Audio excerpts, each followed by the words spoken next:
All right, welcome to The C.L.I.M.B. The C.L.I.M.B is a show dedicated to helping singers, songwriters, and indie artists like you create leverage in the music business. As a matter of fact, that's literally what the C.L.I.M.B means. It's an acronym that stands for Creating Leverage in the Music Business. I want to introduce you all to my wonderful, amazing, talented, and super creative co-host, Brent Baxter, who's also happens to be hit songwriter, award-winning hit songwriter with cuts by Alan Jackson, Randy Travis, Lady Antebellum, Joe Nichols, and more. He also helps helps songwriters turn pro by teaching the art and the craft of music business songwriting, and you can find him at manvsrow.com. That's manvsrow.com. What's happening, my man? How are you, Brent? I'm doing well. Let me introduce you to our audience here. And this is my co-host, Johnny Dwinell. Johnny owns Daredevil Production. It's an innovative artist development company. Not only do they develop and improve your artistry, they also grow and monetize your fan base, creating cash flow. Daredevil has worked with multi-platinum artists like Colin Ray, Tracy Lawrence, Ty Herndon, and Andy Griggs, just to name a few. You can find Johnny at daredevilproduction.com. That's production, singular, no S. Hey, good to see you, Johnny. Good, bro. This is my favorite part of your intro right here. They're creating cash flow. Making it a thing. All right. So I am excited about today's podcast here because to steal the lyrics from one of my favorite writers, I am going to sit at the foot of the master and learn in a two-part. This is going to be a two-parter for you. Yes. We're going to talk about 10 ways to get to a publisher. 10 ways to get to a music publisher. That's a big pain point for a lot of writers out there. And I hear about it all the time. I hear about it all the time from our writers. Dude, how do I get to music publishing? How do I get my song heard by so? Like, I want to get a deal. I want to get a publishing deal. Like, right. Which, if you want one, that's probably a whole nother episode. Do you want one or not? Yeah. Exactly. Yeah. Put that on the list. You've been on both sides of that, haven't you? I have been. Yes. And I'm currently on one side of it. So, so today we're going to talk about, 10 ways to get to a publisher. Today we're going to try and cover the first 5. And then on the next episode, we'll cover the second 5. And they kind of progress. So a little progressive dinner for us here. We'll go ahead and get into it. So, the first way to get to a music publisher is the unsolicited request. In other words, that's just the cold call or the cold email. Now, this is the only easy path on the list because all you got to do is find a phone number and call it, right? But this is also the one that I don't recommend because, it's just a cold call or a cold email and where you just say, hey, I'm Brent from Arkansas and I'd like a meeting with you. And they have no idea who you are. They have no reference point. So it has a very low success rate. And you're lucky to get a response at all if you just send a cold email or a cold call in their voicemail or something. There are better strategies available, but it is one way. Sometimes you might get lucky and actually get someone to pick up the phone and say, drop off a CD or something or email something in. It might open a door, but it's pretty low batting average on that one. But let's touch on that dynamic just for 1 second because I want to point something out. If that's your plan, then that plan is, there's always exceptions to the rule. But that plan is akin to you going back to your landlord or your mortgage company if you own a house and saying, look, here's the deal. I just played the lottery. I'm going to keep playing the lottery. And as soon as I hit it, I'm going to get you your money and see how far that goes, right? It just doesn't work. So while there's exceptions to every rule, and maybe as a writer you heard one story about somebody who did that, I will tell you that during weeks like CMA week, and there's a couple of writers weeks out here where they have big conventions and stuff like that. I used to be involved I'm involved in several different studios on Music Row. On a daily basis, people will walk in with a bunch of CDs, and these people get that stuff every day. You're going to need a different way to get through. Right. So it's not a good avenue, but I just want to start. I wanted to address it because I know that's kind of where most people start off. So we want to kind of stick a stake in that one as quick as we can. So that's the first one. Second one is the professional recommendation. All right. So that's publishers listen to people in their peer group. Okay. So if you can get it recommended by another publisher, by an A&R rep, or by a professional songwriter, it'll go a long way toward getting you in the room with a music publisher. Okay. So your best bet for a recommendation from an industry pro is to make a fan of someone like at NSAI, which is Nashville Songwriters Association International, or a Global Songwriters Connection, or some other songwriting organization. Those are usually more the open doors on Music Row. But that's the thing, man. People listen to their peers. The cold call, like we already talked about, doesn't give you much success. There's not much chance of success with that, of getting a meeting. But hey, if, like John, if you call me up and say, hey, you need to listen to this writer, I think they're really cool, I'm going to listen because I know you. You're a trusted source. I respect and value your opinion. And if for nothing else, just because of our friendship, I'm going to listen. And that could be an open door for someone. So if you can look for those sort of professional recommendations, places like NSAI, Global Songwriters, some of those places are built around being an open door to the songwriter. And if you can make a fan there, and that's not easy, but if you can make a fan enough to make somebody pick up the phone, that's one way to get to a publisher. There you go. I love it. Yeah. Number 3 is the personal relationship. Okay. So do you have a relative or a friend anywhere in the music business? All right. So leverage your personal contacts. Some people I know I've talked to kind of feel like it's cheating. Like, oh, it doesn't count. I don't want to use any of my friends that are in the business to get in the business, or, oh, I got a cousin that's in the business. I don't want to call in with that to get in front of somebody. That ain't cheating. That's just using good business. Good business. It is. Because you know what? All that can do is open a door for you. It's not going to close a deal. All it can do is open a door for you, and you still got to have the goods. So don't be scared. That's right.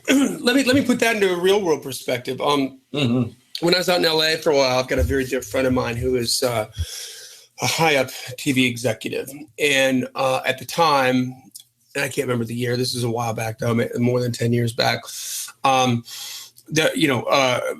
Vocal tuning was in the TV world was kind of non-existent. Like there wasn't a whole lot of singing TV shows. There wasn't a whole lot of need for it. So there wasn't a lot of people in post-production who had like big contracts and the shoe in with all the networks as far as, studio work was concerned. They didn't have that skill set. So I was offered an opportunity because of my relationship, but it was just an opportunity. And it was this TV show that required some post-production vocal tuning. They were terrible. It was a lot of work. We got paid a lot of money, but we won the contract. But he kept telling me, I said, well, thank you so much. I'm so grateful. It's like, all I gave you was an opportunity to. Like, you had to compete with everybody else and you blew them out of the water. So, that's why you won the contract. So that's it. It's, don't hang up on on how you get the opportunity. Get the opportunity, but I promise you that if you're, no matter how important of a son or a nephew you may be to somebody, if you don't have the goods, it's not going to fly. Yeah, I agree completely. All it can do is open a door, and whether it's friends, somebody at church, somebody you work with in your day job that is a writer, knows a writer. There are lots of ways. So take an assessment of those personal relationships, especially, it's easier if you're in Nashville or LA or New York where those, a lot of people are centered. But if you can take stock of that and start, the 6 degrees of Kevin Bacon, Yeah. Well, think about that for a second. Like, I can't stress this enough. It has to be about relationships. Mm-hmm. If I have 2 knockdown, drag out, smash hit songs, okay, and I don't know both people, right? Mm-hmm. But one of them's a friend of yours, Brent. Then I'm going to go with your friend. You know why? Because you're going to sit there and say, Johnny, he's cool to work with. I mean, it's more than just the song, right? It's like, what if the guy's a douchebag to work with? Like, what if he's completely delusional and he's like, no, I'm going to need the Ferrari up front, and then I'm going to need you to buy me a house, and then I'll think about letting you use the song. Like, some people think like that. Mm-hmm. And so, the relationship part of it and the referral, the professional referral, it is so much more important because there's some sense of comfort that not only comes with the fact that, hey, I'm going to like the song, but if I want to work with it, is this person going to be able to play in the sandbox with me, or are they going to be a huge speed bump in the process. Right. Like, what if they say yes? I mean, how many times have you heard stories, Brent, of somebody who got the opportunity of a lifetime, tried to step through the door, but then just screwed it up for themselves because they, were unreasonable in their requests. They were afraid to move forward. It doesn't matter if the person was a jerk, if they were lazy, if they were afraid, if they didn't feel like they were deserving or whatever. The damage to the person who tried to move forward with that is the same.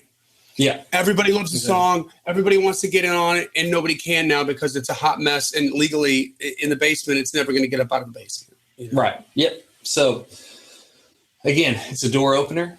See who you have in your network, in your personal network, from however you got it, from people back home. I mean, people have, used the back home card with me to, get on the phone with me or coffee or whatever, whatever you kind of use that personal relationship kind of thing. So, yeah. So number four is the business relationship. Okay. So when I first got to Nashville, I got a part-time job at a publishing company. It's Blue Water Music.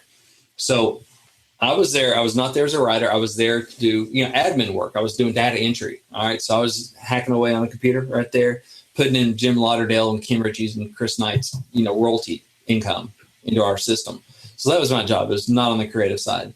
But as I got to know our administrative clients who were other publishers, because we did admin, they'd outsourced it to Blue Water.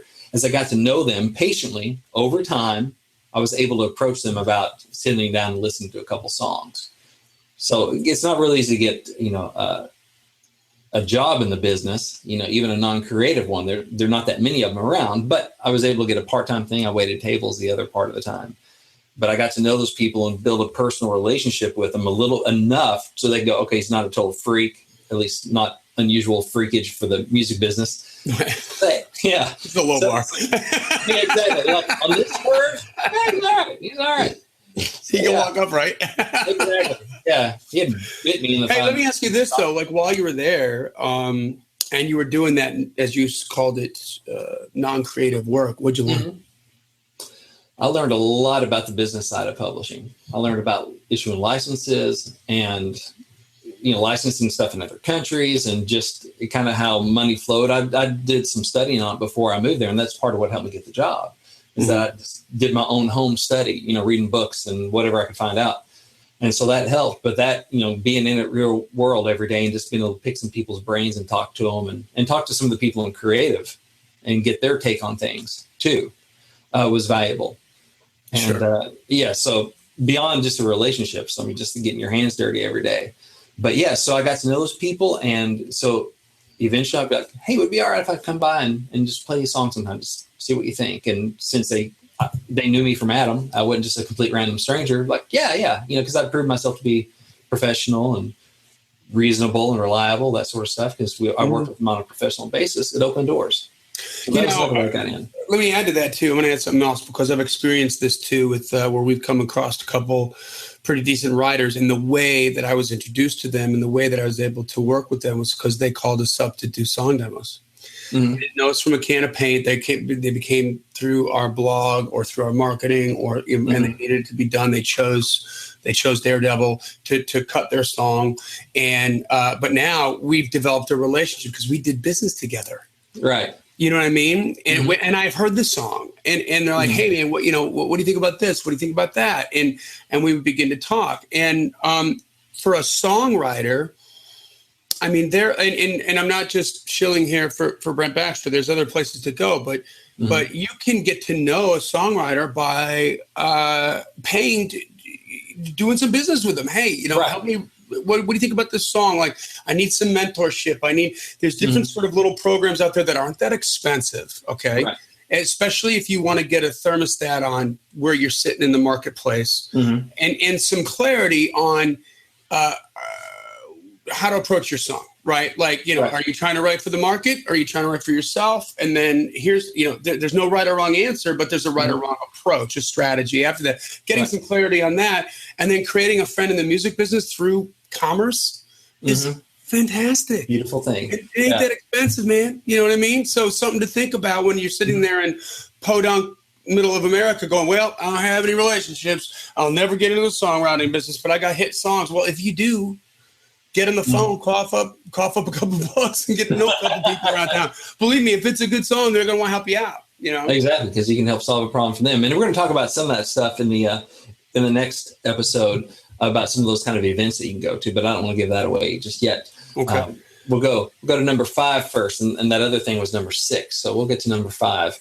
Number 5 is the PRO recommendation. All right, so a PRO is a performing rights organization. So here in the U.S., we have 3 of them. We have ASCAP, CSAC, and BMI. And basically what they are is they are collection agencies. They collect your performance monies from royalties from airplay, radio airplay, that kind of stuff. So each PRO has some writers reps. All right, so their job is to kind of be the front face for their writer members and people that are shopping around for membership, see which one they want to join. And so they spend part of their time meeting with up-and-coming writers, people that aren't the stars. Now, they have to service their songwriting stars, the people that are bringing in the dollars, that are keeping the lights on. But part of their time is to develop and meet with other people that don't have the deals yet. And, if you can get meetings, and it takes a while to get meetings because they're busy, everyone's knocking on their door, but you got to be patient and persistent and professional.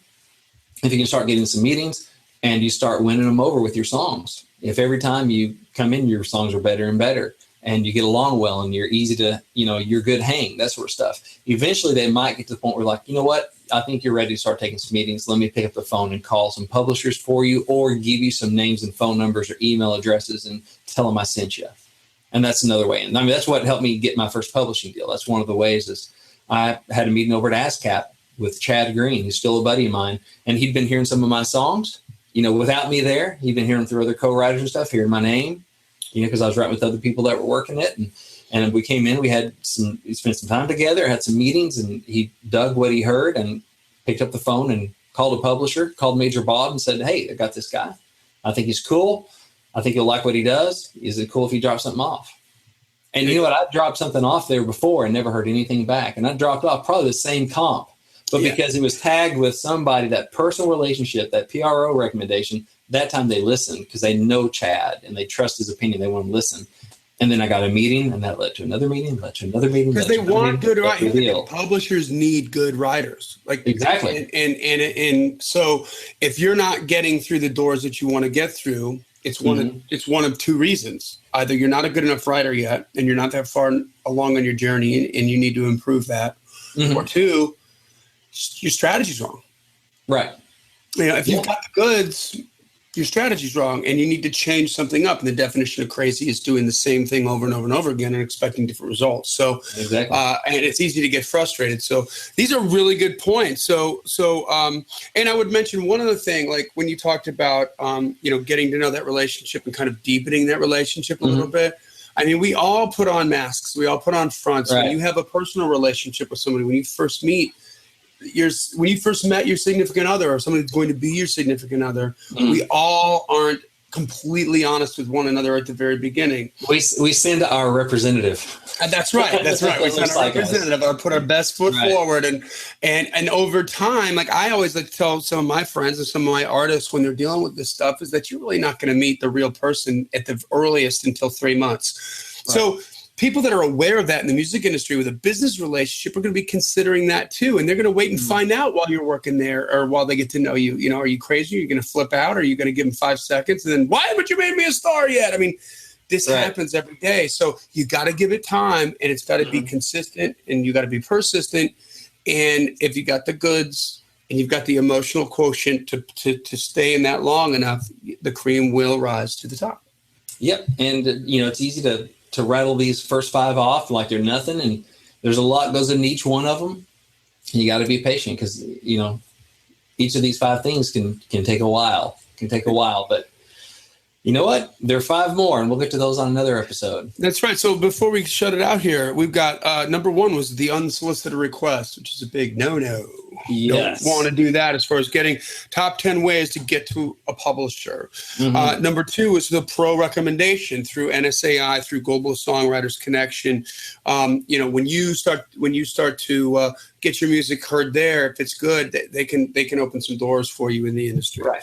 Number 3 is a personal relationship. Don't neglect that. If you know somebody, and you got the goods, get there, use it. You know, I mean, it's no secret that Cole Swindell was in Luke Bryan's fraternity in college. Like, guess what? He's a star now because he's got a buddy that was in the industry. Right. And he got his songs heard, and he had the hustle, and he had the goods, and he got a shot. But, you know, it didn't, he did all the necessary work. It's important to point that out. Number 4, business relationship. You know, do some commerce with some people and get to know them. That's how they're going to get to know you. And then finally is a PRO recommendation, a performance right organization recommendation, ASCAP, BMI, CSAC.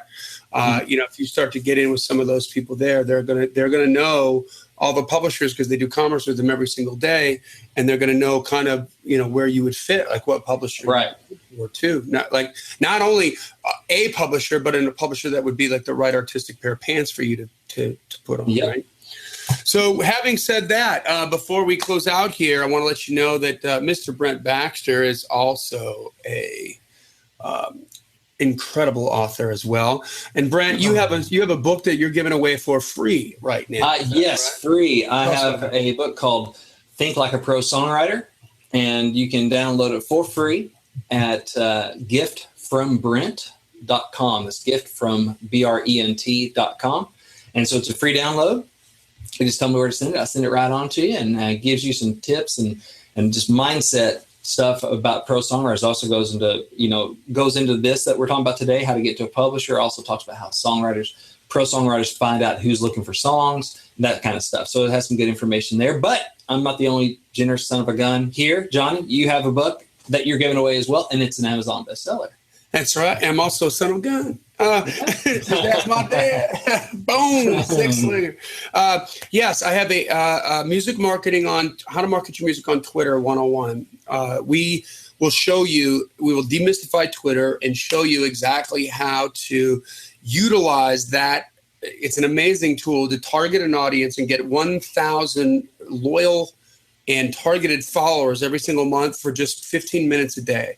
We'll show you how to do it all. Again, it's free. We want you to win, people. We want you to be educated. We want you to take another step forward and to get to the next step on your career. So you can get that, my Twitter book, at giftfromjohnny.com. It is a bestseller, but even though I give it away, fancy that. So giftfromjohnny, JOHNNY.com. And just again, as Brent said, tell me where to send it. We'll get it out to you, and we'll go from there. Yep. So having said that, guys, if we'd love to see your comments on the bottom of the YouTube page. And also, if you're listening to this as an audio podcast, we'd love for you to hop on over to iTunes, leave a rating or a review. The more you do that, the more we get in front of other people so we can help more singers, songwriters, and independent artists like you. So we'd appreciate that. That's right. If you have questions or anything that you want us to try to address, concerns that you want us to address on this podcast, put them in the comments below, and we'll get to them, man. I promise you. Give you a shout out too. There you go. So having said that, this has been another episode of The Climb, and we'll see you at the top, guys. Adios.